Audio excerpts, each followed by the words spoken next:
हम डिस्कस कर रहे थे लिवर फंक्शन टेस्ट को।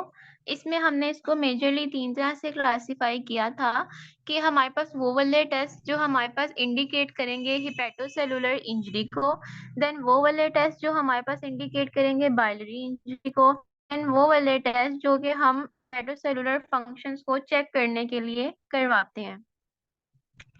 तो अभी हमने जो देखे थे वो हिपेटोसेलुलर इंजरी के टेस्ट थे। उसमें हमने देखा एएलटी और एएसटी। उसमें हमने कहा कि जो एएलटी है वो मोर स्पेसिफिक है हिपेटोसेलुलर इंजरी के लिए as compare to AST. Then हम डिस्कस कर रहे थे अपने टेस्ट ऑफ बाइलरी इंजरी कि अगर हमारे पास जो बाइलरी सिस्टम है लिवर का उसमें कोई डैमेज हो जाता है, उसकी कोई डिस्ट्रक्शन होती है, तो उस केस में हमारे पास जो पैरामीटर्स इंक्रीज करेंगे या एलिवेट करेंगे या एबनॉर्मल होंगे वो कौन से हैं, ठीक है। उसमें हमने गैमा जीटी देखा, अल्कलाइन फॉस्फेटेज है और बिलिरुबिन, ठीक है। तो स्टार्ट करते हैं हम अल्कलाइन फॉस्फेटेज से। अल्कलाइन फॉस्फेटेजेस बेसिकली हमारे पास क्या है, एंजाइम्स हैं, ठीक है। एंजाइम जो हमारे पास क्या करते हैं, फोस्फोमोनोएस्टर्स, ठीक है, फोस्फोमोनोएस्टर्स की हाइड्रोलिसिस करवाते हैं in the presence of alkaline pH. लेकिन हमारे इसके सबस्ट्रेट्स हमारे पास डिफरेंट हो सकते हैं, इसीलिए हमारे पास ये जो एंजाइम है अल्कलाइन फॉस्फेटेज ये हमारे पास स्पेसिफिक एलिवेशंस देख के हम ये डायग्नोस नहीं कर सकते कि इस पर्सन को लिवर का ही डैमेज है। क्यों? क्योंकि हमारे पास जो अल्कलाइन फॉस्फेटेज है इसके सबस्ट्रेट्स डिफरेंट है, ठीक है, इसके टिश्यू साइट्स डिफरेंट है कि ये जहां से रिलीज होता है। तो अल्कलाइन फॉस्फेटेज बेसिकली वही बात कि अल्कलाइन फॉस्फेटेज क्या करते हैं, ये हमारे पास फोस्फोमोनोएस्टर्स के ऊपर एक्ट करते हैं, ठीक है, उनकी हाइड्रोलिसिस कराते हैं। हाइड्रोलिसिस क्या, ब्रेक डाउन करवाते हैं उसकी इन दी प्रेजेंस ऑफ वाटर। तो अल्कलाइन फॉस्फेटेज ने क्या किया, जो फोस्फोमोनोएस्टर्स हैं, ठीक है, उनकी ब्रेकडाउन करवाई, ठीक है, अल्कलाइन पीएच पे पीएच 9 to 10, जिसके नतीजे में हमारे पास क्या बनता है, इनऑर्गेनिक फॉस्फेट आयन और साथ एक अल्कोहल रिलीज होती है, ठीक है। इस रिएक्शन की पीएच हमारे पास ऑप्टिमल पीएच 9 to 10 होती है, लेकिन वही बात कि हमारे पास अल्कलाइन फॉस्फेटेज के सबस्ट्रेट डिफरेंट होते हैं, वेरी कर सकते हैं। तो इसी तरह हमारे पास है। इसके अलावा हमारे पास अल्कलाइन फोस्फेटेज को एक एक्टिवेटर की जरूरत होती है और वो एक्टिवेटर हमारे पास मैग्नीशियम। जो अल्कलाइन फोस्फेटेजेस हैं ये हमारे पास डिफरेंट टिश्यू सोर्सेज से निकलते हैं। जैसे हमने उसमें बात की थी कि जो हमारे पास हिपेटोसेलुलर इंजरी को इंडिकेट कर रहे थे एएलटी और एएसटी, उसमें भी जब हमने देखा था तो उसमें हमने कहा था कि जो एएलटी है वो हमारे पास हिपेटोसेलुलर इंजरी के लिए मोर स्पेसिफिक है एज कंपेयर टू एएसटी, ठीक है। इसी तरह हमारे पास जब हम ये बाइलरी डिसऑर्डर्स या बाइलरी डिस्ट्रक्शन के जो मार्कर्स पढ़ रहे हैं या हम जो एंजाइम्स पढ़ रहे हैं उसमें भी हमारे पास जो अल्कलाइन फॉस्फेटेज है ना ये हमारे पास ज्यादा स्पेसिफिक नहीं होता, ठीक है, बल्कि हमारे पास जो नेक्स्ट हम पढ़ेंगे गैमा जीटी वो हमारे पास ज्यादा स्पेसिफिक होता है, ठीक है। अल्कलाइन फॉस्फेटेज स्पेसिफिक क्यों नहीं होता, क्योंकि कि हमारे पास डिफरेंट टिश्यू सोर्सेज से रिलीज हो रहा होता है, ठीक है।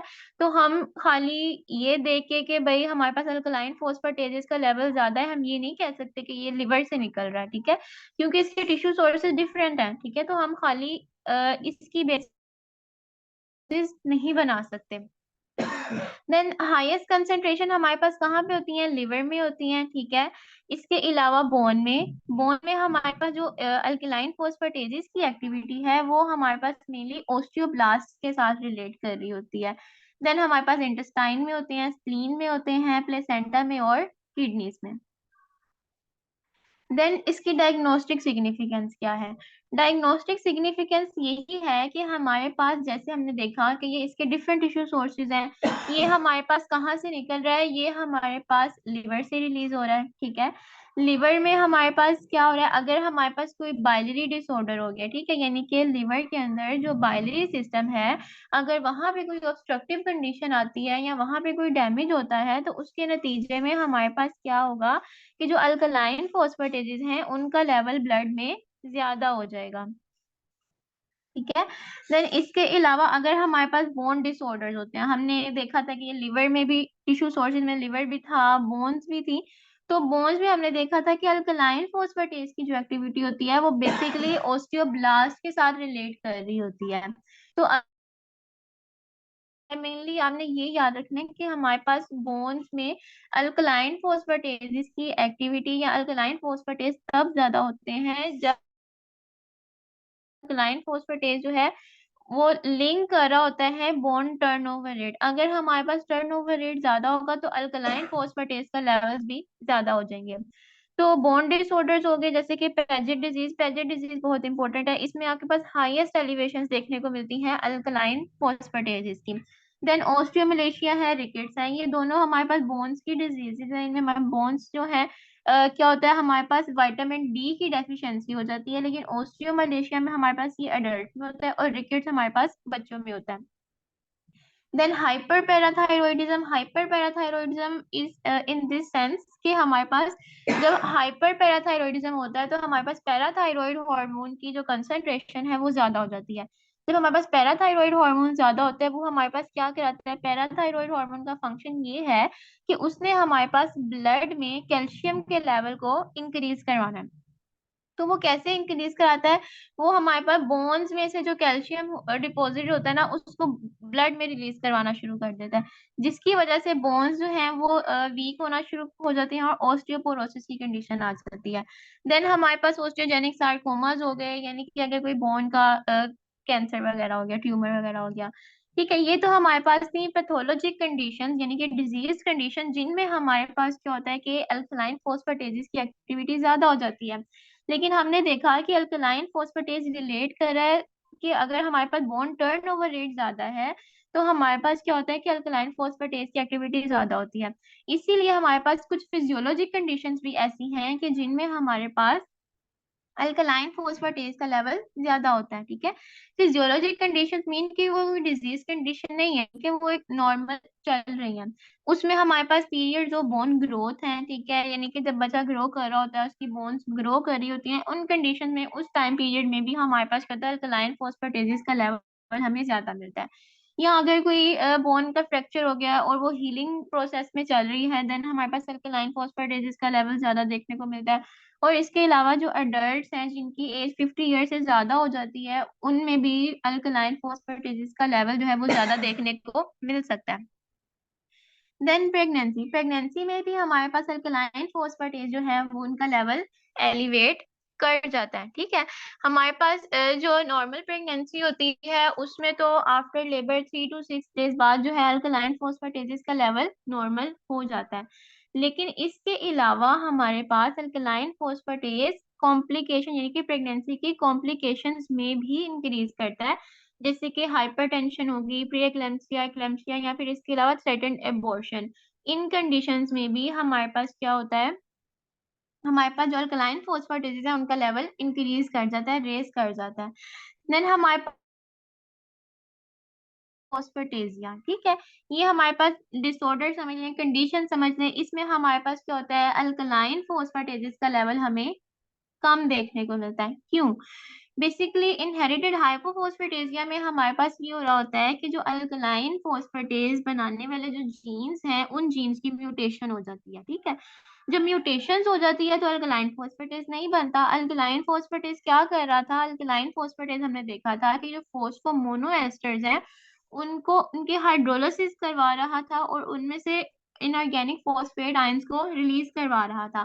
तो जब हमारे पास अल्कलाइन फोस्फेटेज नहीं है तो वो हमारे पास क्या होगा, तो हमारे पास फोस्फेट जो फोस्फेट है उनका लेवल कम हो जाएगा। ठीक है, तो इसलिए हमारे पास जो इनहेरिटेड हाइपोफोस्फेटेजिया की कंडीशन है उसमें भी हमारे पास क्या होता है, एएलपी की कंसंट्रेशन डिक्रीज देखने को मिलती है। देन हमारे पास ये तो हमने देख लिया कि उसकी हमारे पास डायग्नोस्टिक सिग्निफिकेंस क्या है। देन हमने इसके डिफरेंट टिश्यू सोर्सेज देखे थे कि अल्कलाइन फोस्फेटेजेस के हमारे पास डिफरेंट टिश्यू सोर्सेज हैं। तो उसी बेस पे हमारे पास क्या है, इसके आइसो एंजाइम्स हैं। ठीक है, जैसे कि अ, कुछ हमारे पास लिवर में मौजूद होते हैं। ठीक है, तो उनको हम कह देते हैं लिवर अल्कलाइन फोस्फेटेजेस कुछ बोन्स में होते हैं, उनको कहते हैं bone alkaline phosphatases, then intestinal alkaline phosphatases, then placental alkaline phosphatases. तो ये उनकी डिफरेंट लोकेशंस हैं। ये तो हमारी बॉडी के जो नॉर्मल आइसोएंजाइम है अल्कलाइन फोस्फेटेज के, वो है कि वो लिवर में भी होते हैं, बोन में होते हैं, इंटेस्टाइन में होते हैं और प्लेसेंटा में होते हैं।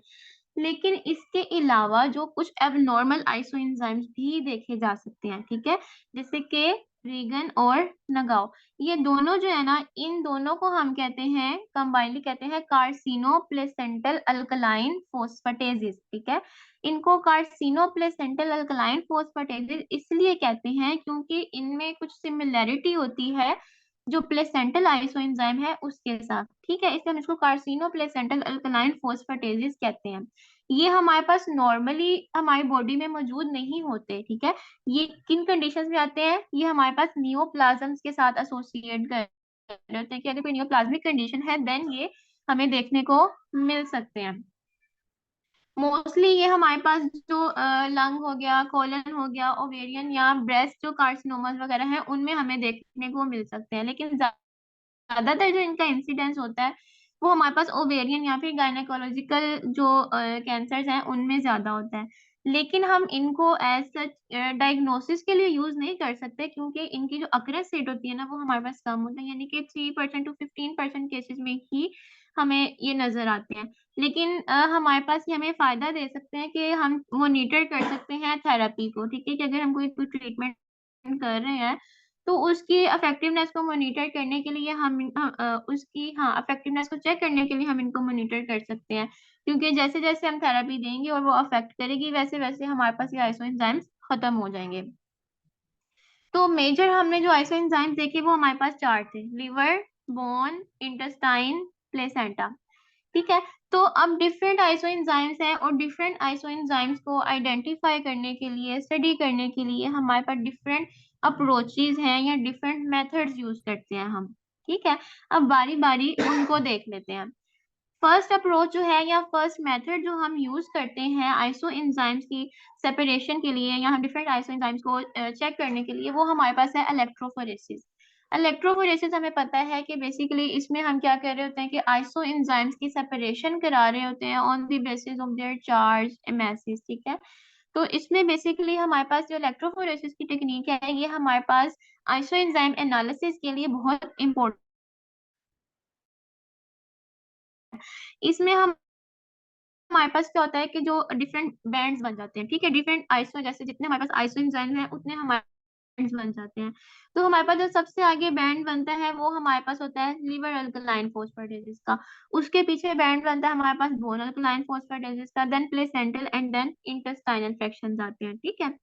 तो अब हमारे पास, लेकिन हमारे पास ना इलेक्ट्रोफोरेसिस है तो अच्छी और यूजफुल भी है, लेकिन इसमें ना थोड़ा सा ड्रॉबैक ये आता है कि हमारे पास जो बेसिकली लिवर और जो बोन अल्कलाइन फोस्फेटेजेस है इनमें थोड़ी बहुत सिमिलैरिटी मौजूद होती है, ठीक है, जिसकी वजह से हमारे पास जो बैंड्स बनते हैं ना लिवर का और बोन का, ये दोनों हमारे पास क्या होते हैं, इनमें मतलब इनमें क्लियर सेपरेशन नहीं होते, जो दोनों बैंड्स होते हैं ना वो क्लियरली सेपरेट नहीं होते, जिसकी वजह से जब हम इसकी क्वांटिटेशन करने लगते हैं, क्वांटिफिकेशन करने लगते हैं, तो वो हमारे पास उसमें डिफिकल्टी आती है, ठीक है।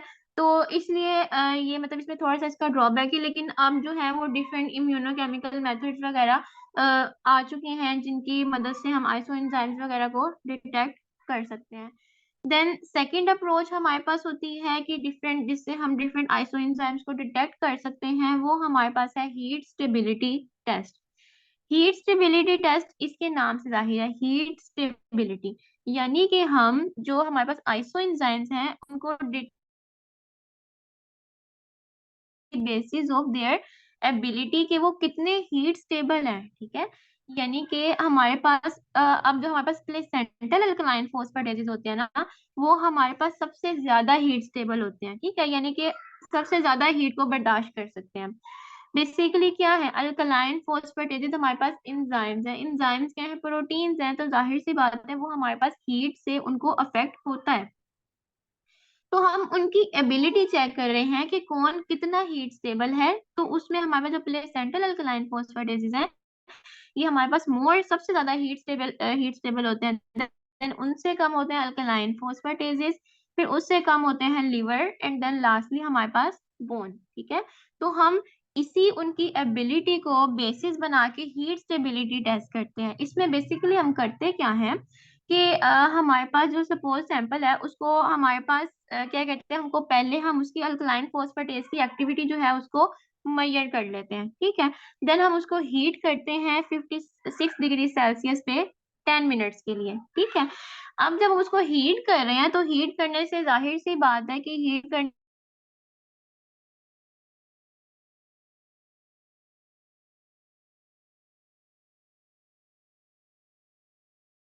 हमने की अल्कलाइन फॉस्फेटेस की एक्टिविटी फाइंड की। ठीक है, फिर जब हमने उसको हीट किया तो हीट करने के बाद हम दोबारा उसकी जो थोड़ी बहुत बची हुई है जिसको हम रेजिडुअल अल्कलाइन फॉस्फेटेस एक्टिविटी होगी उसको मेजर करेंगे। अगर तो हमारे पास हीट करने के बाद जो अल्कलाइन फॉस्फेटेस की एक्टिविटी होगी वो लेस देन 20% होगी, तो हम कहेंगे कि ये हमारे पास कौन से फॉस्फेटेजेस हैं, ये हमारे पास बोन फॉस्फेटेजेस हैं। ठीक है, यानी कि ये बोन वाले आइसोएंजाइम हैं। लेकिन अगर हमारे पास हीट करने के बाद जो अल्कलाइन फॉस्फेटेस की एक्टिविटी है वो 20% से ज्यादा होगी, तो हम कहेंगे ये वाले अल्कलाइन फॉस्फेटेस जो है ये लिवर वाले अल्कलाइन फॉस्फेटेस है। ठीक है, तो क्योंकि वही बात आ गई ना, हम हीट स्टेबिलिटी की बेसिस पे इसको टेस्ट कर रहे थे, तो सबसे कम कौन से थे, बोन। ठीक है, तो इसलिए हमने हीट करने के बाद सबसे कम एक्टिविटी किसकी रह गई, बोन की। देन उससे ज्यादा थी हमारे पास लिवर वाले आइसोएंजाइम्स की। और जो हमारे पास प्लेसेंटल होते हैं ना, ये हमारे पास रेजिस्ट कर जाते हैं इस टेम्परेचर पे डीनेचरेशन को। ठीक है, तो इनकी एक्टिविटी में ऐसा कोई फर्क नहीं आता। लेकिन हमारे पास ये जो टेस्ट है ना, हीट स्टेबिलिटी टेस्ट, ये इतना ज्यादा प्रिसाइज मेथड नहीं है, क्योंकि ये हमारे डिफरेंट फैक्टर्स पे डिपेंड, करेक्ट टेम्परेचर कंट्रोल चाहिए होता है, इसके अलावा टाइमिंग का प्रॉपर ख्याल करना पड़ता है, और इसके अलावा हमारे पास ऐसे सेंसिटिव मेथड्स होने चाहिए जो हो कि वो अच्छी तरह प्रॉपर तरीके से इस रेजिडुअल एक्टिविटी को मेजर कर सके। ठीक है, तो इसी बेसिस पे हमारे पास ये जो मेथड है ना, ये ऐसा प्रिसाइज नहीं है। देन हमारे पास जो थर्ड हमारे पास अप्रोच है या थर्ड वे जिससे हम क्या कर सकते हैं, अल्कलाइन फॉस्फेटेजेस के जो आइसोएंजाइम्स हैं उनको डिटेक्ट करते हैं या उनको डिफरेंशिएट कर सकते हैं, वो हमारे पास है सिलेक्टिव केमिकल इनहिबिशन टेस्ट। ठीक है, नाम से जाहिर है सिलेक्टिव केमिकल इनहिबिशन टेस्ट, यानी कि हम क्या कर रहे हैं, हम एक इनहिबिटर दे रहे हैं। ठीक है, वो क्या होगा, सेलेक्टिव होगा आइसोएंजाइम के अगेंस्ट, और जो उससे इनहिबिट हो जाएगा हम डिटेक्ट कर लेंगे कि अच्छा भाई ये वो वाला है। तो इसमें बेसिकली हमारे पास क्या होता है, हम जो इनहिबिटर यूज कर रहे होते हैं ना, वो हमारे पास होता है फिनाइल एलानिन। ठीक है, हम फिनाइल एलानिन यूज करते हैं। फिनाइल एलानिन हमारे पास क्या है, इनहिबिटर है, और ये हमारे पास इनहिबिट करता है किसको, इंटेस्टाइनल और प्लेसेंटल अल्कलाइन फॉस्फेटेजेस को। ठीक है, यानी कि जो हमारे पास फिनाइल एलानिन है ये हमारे पास इनहिबिटर है, और ये हमारे पास इंटेस्टाइनल और प्लेसेंटल को इनहिबिट करता है ज्यादा। ठीक है, लेकिन ये हमारे पास जो दूसरे लिवर और बोन अल्कलाइन फॉस्फेटेजेस है ना, उनको एज सच इनहिबिट नहीं करता। क्या कर सकते हैं हम, इंटेस्टाइनल और प्लेसेंटल अल्कलाइन फॉस्फेटेजेस को डिफरेंशिएट कर सकते हैं from liver and bone alkaline phosphatases. ठीक है, तो ये थी हमारे पास थर्ड अप्रोच। देन जो हम एंजाइम एक्टिविटी के लिए ऐसे परफॉर्म कर रहे होते हैं लैब्स वगैरह में, उसको हम देख लेते हैं। उसमें हमारे पास क्या हो रहा होता है, a continuous monitoring technique based on method devised by Bowers and McComb allow calculation of alkaline phosphatase activity based on the molar absorptivity of p-nitrophenol। ठीक है, इसमें हम क्या कर रहे होते हैं, कॉन्टिन्यूस मॉनिटरिंग कर रहे होते हैं किसकी, मोलर एब्जॉर्प्टिविटी की, पी नाइट्रोफिनॉल की। ठीक है, हमारे पास क्या होता है, P nitro phenyl phosphate compound है। ठीक है, ये हमारे पास एक कलरलेस कंपाउंड है। ठीक है, अल्कलाइन फॉस्फेटेज जो है वो इस पे एक्ट करता है। ठीक है, अल्कलाइन पीएच है, पीएच 10.2। ये हमारे पास अल्कलाइन फॉस्फेटेज क्या करता है, वही बात आ गई, इसमें हमारे पास फॉस्फेट आयन को रिलीज कराना होता है। तो जो हमारे पास पी नाइट्रोफिनाइल फॉस्फेट था, ये हमारे पास पहले कलरलेस कंपाउंड था। जब अल्कलाइन फॉस्फेटेज ने इसके ऊपर एक्ट किया तो इसमें से फॉस्फेट आयन को रिलीज करा दिया, ठीक है। जिसमें फॉस्फेट आयन रिलीज हो गया, देन जो पीछे हमारे पास चीज बच गई पी नाइट्रोफिनोल, यानी कि हमने देखा था ना कि हमारे पास क्या करता है, जो फोस्फोमोनोएस्टर है उनकी हाइड्रोलिसिस कराता है और उसके नतीजे में हमारे पास फॉस्फेट आयन बनता है और साथ में एक अल्कोहल बनती है। सेम उसी तरह इसने अल्कलाइन फॉस्फेटेज ने क्या किया, पी नाइट्रोफिनाइल फॉस्फेट जो था, जो कि कलरलेस था, उसके उसको ब्रेक करवाया, उसमें से हमारे पास फॉस्फेट आयन को रिलीज कराया और साथ हमारे पास क्या निकला, P pass yellow colour compound था। और इसको हमने जब जैसे जैसे हमारे पास इसकी कंसंट्रेशन अल्कलाइन फॉस्फेटेज अपना काम करता गया, फिर नाइट्रोफिनॉल की कंसंट्रेशन ज्यादा होती गई, तो हमने जो इसकी अब्जॉर्बेंस इंक्रीज होती गई उसको हमने मेजर कर लिया एट 405 नैनोमीटर, ठीक है। तो वही बात आ गई कि जितनी एब्जॉर्बेंस ज्यादा होती जाएगी उतना ही हम कहेंगे कि अल्कलाइन फॉस्फेटेज की एक्टिविटी ज्यादा है। नेक्स्ट है हमारे पास सोर्सेज ऑफ एरर के, हमारे पास हम जब टेस्ट परफॉर्म कर रहे होते हैं तो हमें किन किन चीजों का ख्याल रखना चाहिए कि कहाँ कहाँ हमारे पास हमारे टेस्ट में एरर्स आ सकते हैं, ठीक है। वो कह रहे हैं कि हमारे पास हिमोलिसिस जो है, हिमोलिसिस का हमें थोड़ा ध्यान रखना चाहिए, क्योंकि हिमोलिसिस जो है वो हमारे पास रिजल्ट्स में थोड़ी बहुत एलिवेशन करा सकती है, ठीक है। क्यों? क्योंकि हमारे पास जो आरबीसीज है, आरबीसीज के अंदर अल्कलाइन फॉस्फेटेज जो है वो 6 टाइम ज्यादा होते हैं एज कंपेयर टू सीरम। इसीलिए अगर हमारे पास हिमोलिसिस होगी तो हिमोलिसिस के नतीजे में अल्कलाइन फॉस्फेटेजेस हमारे पास सीरम में आ जाएंगे, ठीक है।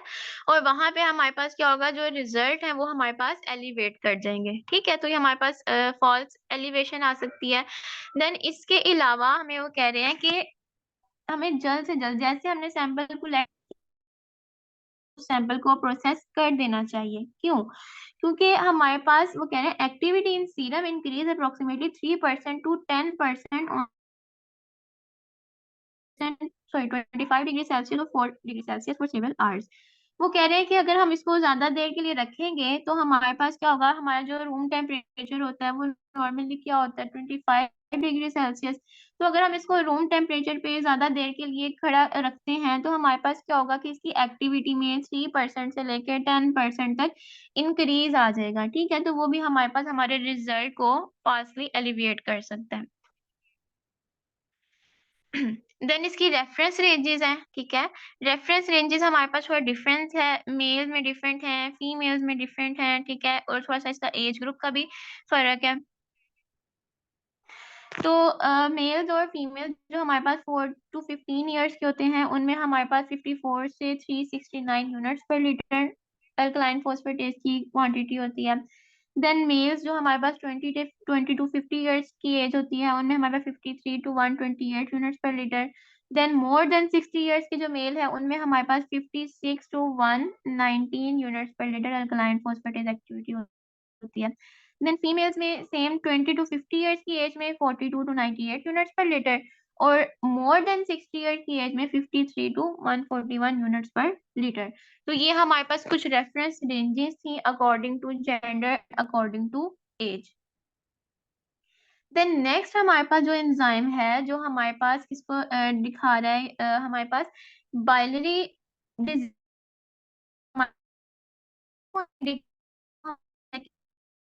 है गैमा जीटी, ठीक है।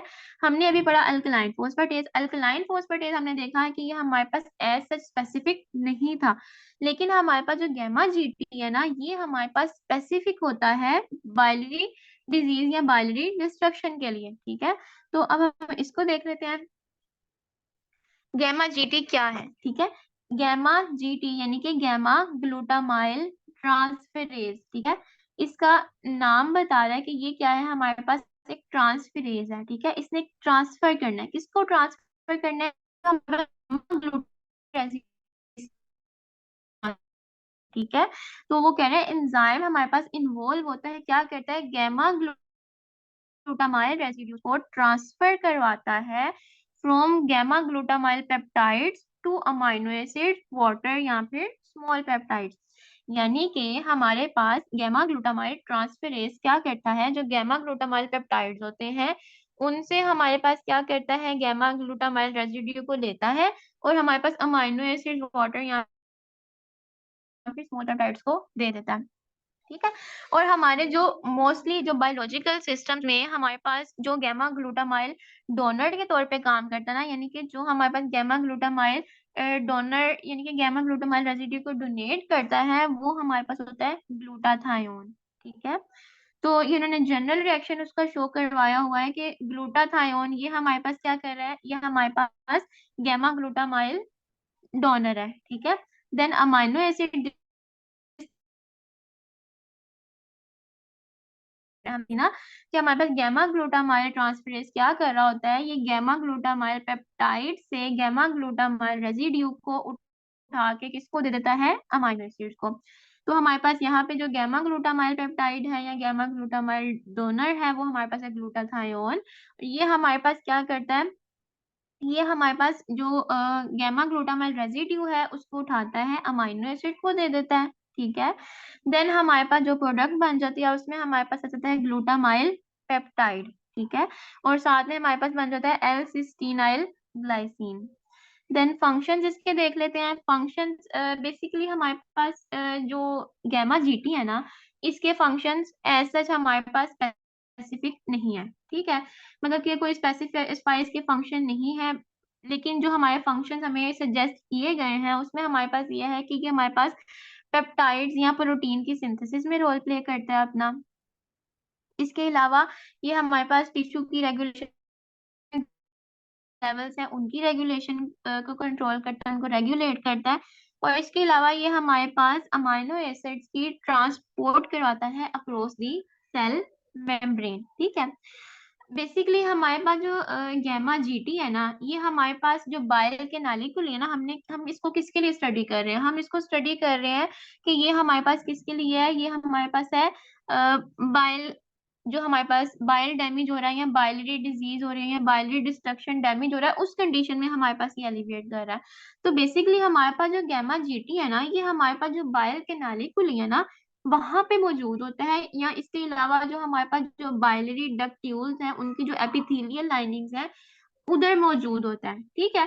तो जब भी वहां कोई डैमेज होता है, कोई ऑब्स्ट्रक्शन होती है, कोई डैमेज उसको पहुंचता है उन बाइलरी डक्ट्यूल्स को, तो उसके नतीजे में हमारे पास क्या होता है, गैमा जीटी जो है वो रेज कर जाता है। ठीक है। तो इसलिए हम कहते हैं कि हमारे पास जो गैमा जीटी है वो हिपेटोबिलियरी डिसऑर्डर्स में रेज कर जाता है, और ये हमारे पास ज्यादा स्पेसिफिक है हिपेटोबाइलरी डिसऑर्डर्स के लिए as compare to alkaline phosphatase. Then tissue sources हमारे पास क्या है, kidney, brain, prostate, pancreas, liver. लेकिन हमारे पास जो इसकी क्लिनिकल एप्लीकेशन जो हम है वो हमारे पास जो मेनली कन्फाइंड होता है ना, वो हमारे पास लिवर के लिए, यहाँ पे बाइलरी सिस्टम डिसऑर्डर्स के लिए होता है।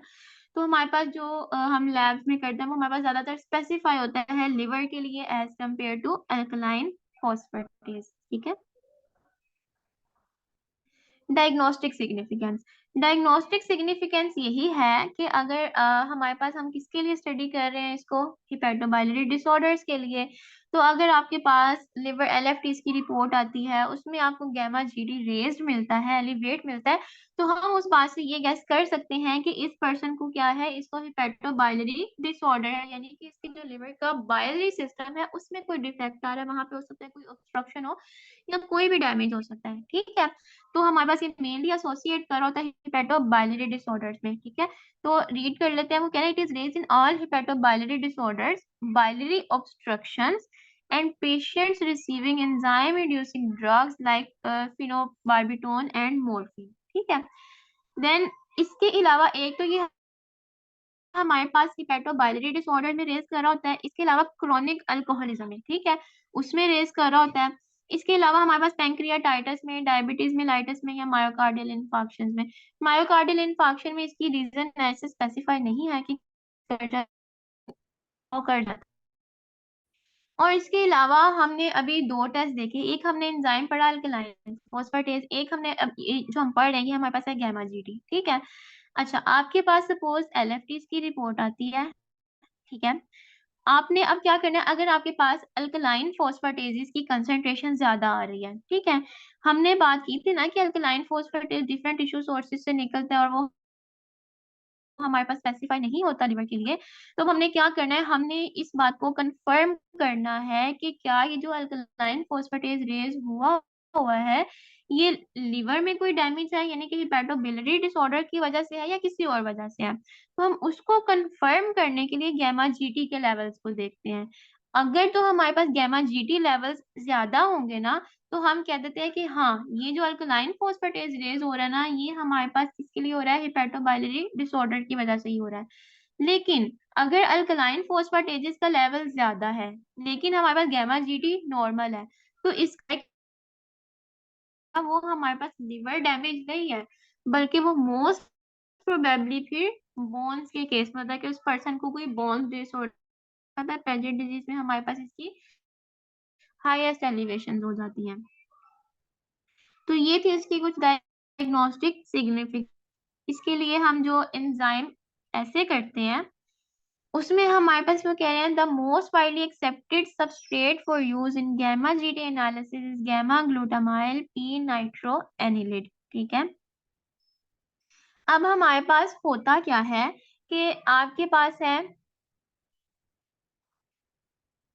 Gamma glutamyl p nitro anilide. ठीक है, ये हमारे पास सबस्ट्रेट है जिसपे हमारे पास क्या हो रहा है, गैमा जीटी ने एक्ट करना है। ठीक है, यानी कि इसने आपको क्या देना है, गैमा ग्लूटामाइल रेजिड्यू देना है। ठीक है, और सेकंड चीज आपके पास जिसने वो गैमा ग्लूटामाइल रेजिड्यू लेना है वो आपके पास है ग्लाइसाइल ग्लाइसिन। गैमा अल और पीएच हमारे पास है पीएच 8.2। अच्छा, अब हमारे पास गैमा जीटी क्या कर रहा है, ये हमारे पास जो गैमा ग्लूटामाइल पी नाइट्रोएनिलिड है इससे हमारे पास जो गैमा ग्लूटामाइल है वो इससे ले लेगा और इस गैमा ग्लूटामाइल को दे देगा इसको ग्लिसाइल ग्लाइसिन को, जिसके नतीजे में हमारे पास बन जाएगा गैमा ग्लूटामाइल ग्लाइसाइल ग्लाइसिन। ठीक है, और पीछे क्या बच गया यहाँ पे, पी नाइट्रो एनिलिड। ठीक है, तो हमारे पास जो पी नाइट्रो एनिलिन है ये हमारे पास एक्ट करेगी एज ए क्रोमोजन। ठीक है, और इसकी हमारे पास ये जो हमारे पास एब्जॉर्बेंस स्ट्रॉन्ग एब्जॉर्बेंस होती है एट 405 टू 420 नैनोमीटर, जिसको फिर हम मेजर कर लेते हैं। ठीक है,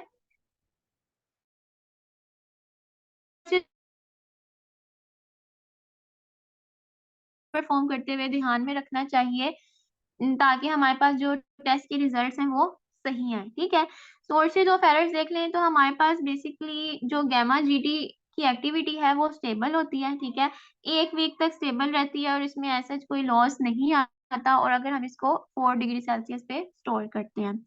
इसके अलावा हमारे पास जो हिमोलिसिस है वो भी हमारे पास गैमा जीटी लेवल्स को एज सच इंटरफेयर नहीं करती कि अगर सैंपल में हिमोलिसिस है भी तो उससे भी हमारे पास गैमा जीटी के लेवल को ऐसा कोई फर्क नहीं पड़ेगा। क्यों? क्योंकि हमारे पास जो आरबीसीज है, आरबीसीज में हमारे पास गैमा जीटी मौजूद नहीं होता, तो इसलिए हमारे पास हिमोलिसिस जो है वो भी कोई खास इसको अफेक्ट नहीं करती। देन इसकी reference ranges, reference ranges male में थोड़ी डिफरेंट है और फीमेल्स में थोड़ी डिफरेंट है। ठीक है, फीमेल मेल्स में इसकी है 6 to 55 यूनिट्स पर लीटर। ठीक है, जबकि फीमेल्स में इसकी है 5 to 38 units per litre. Females में इसकी एक्टिविटी जो है वो थोड़ी कम है। क्यों? क्योंकि हमारे पास फीमेल्स में जो एस्ट्रोजेनिक हार्मोन या प्रोजेस्टेरॉन हार्मोन वगैरह होते हैं वो क्या करते हैं, जीटी की जो एक्टिविटी है उसको थोड़ा सा सप्रेस कर देते हैं, जिसकी वजह से हमारे पास फीमेल्स में गैमा जीटी का लेवल कम होता है एज कम्पेयर टू।